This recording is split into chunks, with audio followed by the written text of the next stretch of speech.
Fifth fight on our prelims, UFC 248 coming at us live this weekend from T-Mobile Arena in Las Vegas, Nevada. Matt, this fight at 155 pounds between the Olympian Mark O. Madsen and Austin Hubbard. And Matt, a lot of people familiar with Austin Hubbard, former LFA lightweight champ, had a win over Kelis Mota there before joining the UFC. It's been a mixed bag. I mean, he took on Davi Ramos in his debut, lost that one by decision. Then he came back and beat the Canadian Kyle Prepolek. Whereas Marco Madsen, undefeated, he comes in and takes on Danilo Belluardo on the main card, UFC Copenhagen.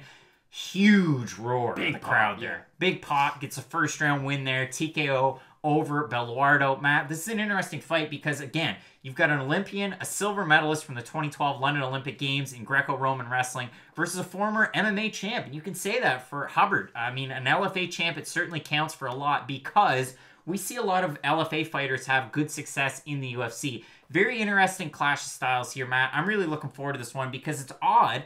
The odds actually open and they kind of normalize, but with Marco Madsen as a minus 750 favorite, Austin Hubbard came in as a plus 450. Now, Madsen is a minus 220 favorite, whereas Hubbard is sitting around plus 175. Again, over on Tapology, everybody picking Marco Madsen. But in terms of this fight, what do you see here? So it's really interesting. There's a lot of unknowns in this fight. Is Marco Madsen just a one-trick pony? And I wish there was an answer, or I wish there was a question that I could answer for you, but I can't. Because the only thing we've ever seen from him is I take people down, I break them on the ground, and then the fight's over. And he just keeps on doing that. Now, if your one trick is so good that you can just keep on doing it, if you're like Khabib, where everyone knows what you're trying to do, but you're still so good that you're able to do it nonetheless, is Marco Madsen at that level? I don't know. And that's kind of, I like the matches that they're giving him so far because they're not testing him all that much just yet. They kind of realize he does this one thing really, really well. So let's just keep on giving him opponents with slightly better takedown defense and then we'll see what he does on the feet. And I think this is one of those fights.